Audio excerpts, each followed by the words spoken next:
Everybody, I'm Dan McClellan. I'm a scholar of the Bible and religion. The fit for this video is black and white version of Jim Lee's X-Men number 11. Let's take a look at a video.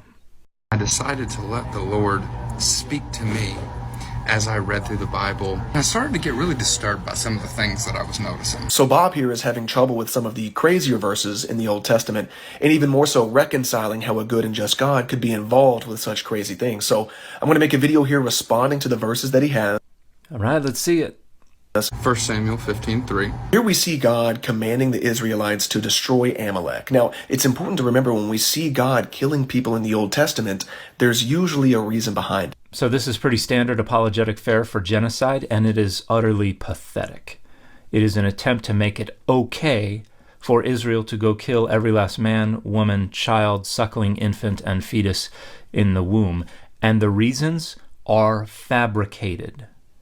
None of this is in the text at all. At most, the Amalekites in 1 Samuel 14:48 are represented as plunderers.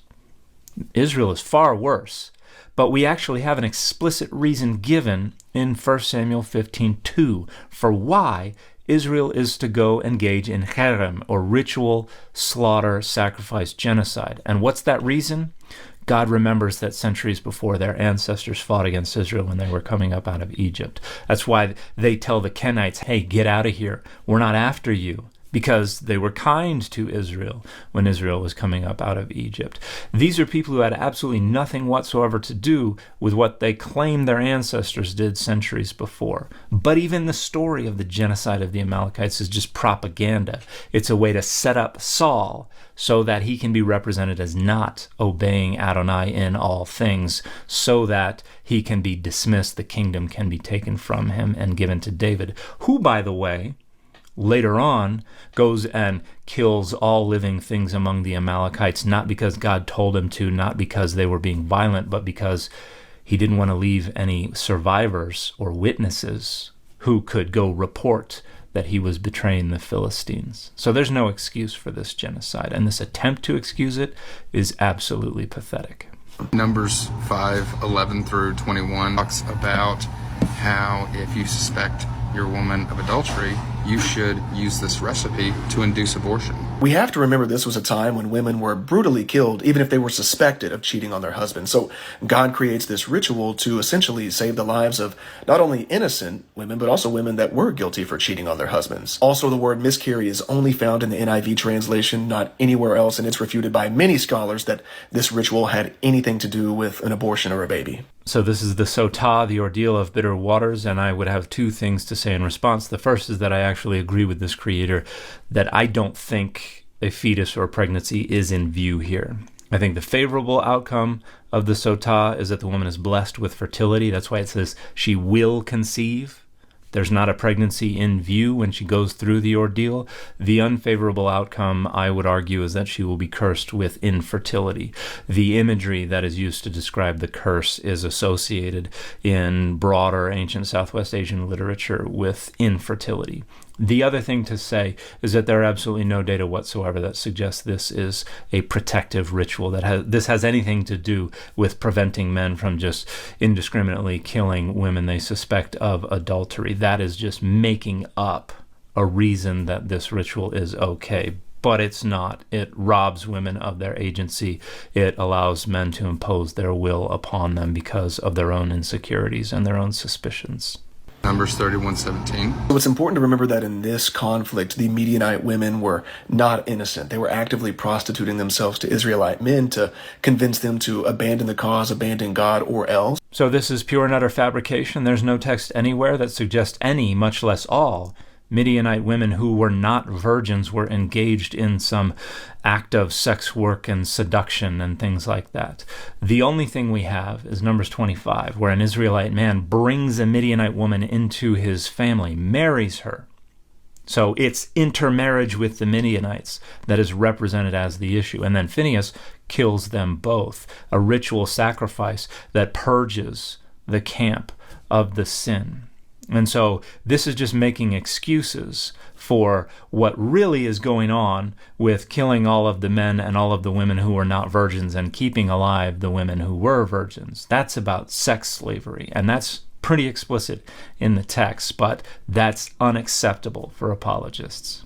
Hosea 13:16. Hosea is a prophetic book, meaning it's not totally literal, rather it's predicting the future. And the actual verse says, their infants shall be dashed to pieces. So it's not God saying that he's going to do something to people, rather there is someone prophesying that there will be a horrible conflict between two groups of people. Nope, this is flatly misreading this verse, which begins by saying Samaria will bear her guilt for rebelling against God.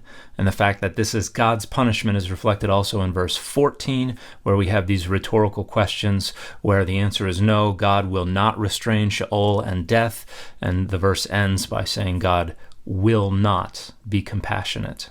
Psalm 137:9. Psalms is a poetic book, meaning it's just songs and poems. And the regular human, not God, the regular human singing here, they're saying, I've seen the horrible things that have happened to the little ones of Jerusalem. And they're just basically saying, like, I hope that Babylonians get what's coming to them. That's it. So the argument is that this passage is not inspired by God.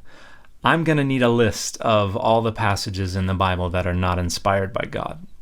Leviticus 29. It's important to note that this verse isn't referencing small or like adolescent children, rather adult children, in a time when many adult children would try to kill their own parents for the sake of their inheritance, getting it early. So this is basically putting forth a law or a consequence of like, hey, if you try to kill your parents, you're going to get the death penalty. So this is entirely made up. The text says absolutely no such thing whatsoever, and there are no data that indicate any such practice was going on at this time period. This is just looking at the punishment and then making up a crime that would justify such a punishment. But the text is pretty clear. It uses the verbal root kalal, which usually means to curse, but can also mean to dishonor. And this is actually introducing the section that follows that is all about sexual indiscretion.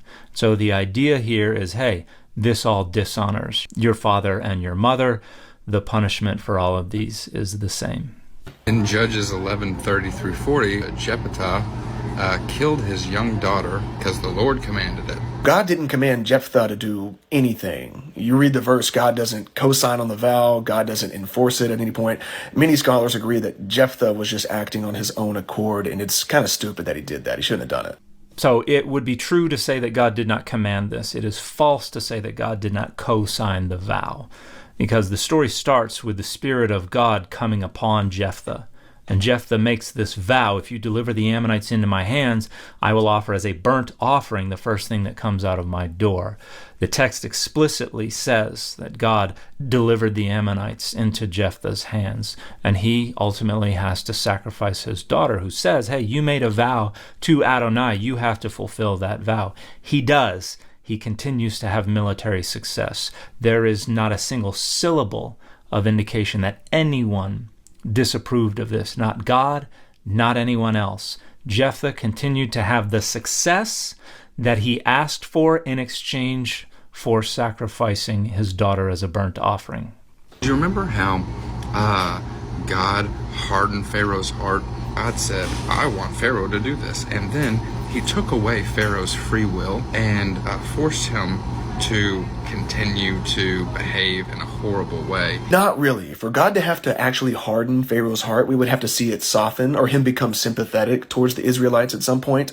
And we know that that didn't happen because of the thousands of Israelite babies the Pharaoh killed by throwing them into the Nile, and the thousands upon thousands of Israelites that Pharaoh enslaved. So his heart was pretty hardened towards the Israelites from the jump. So two problems here. The first is that the Pharaoh that Moses was dealing with was not the Pharaoh who had all the Hebrew children killed.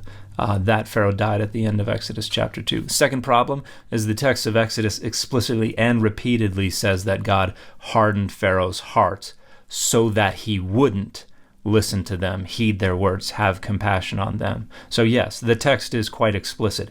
It is God who kept Pharaoh from listening to the voice of Moses and his people.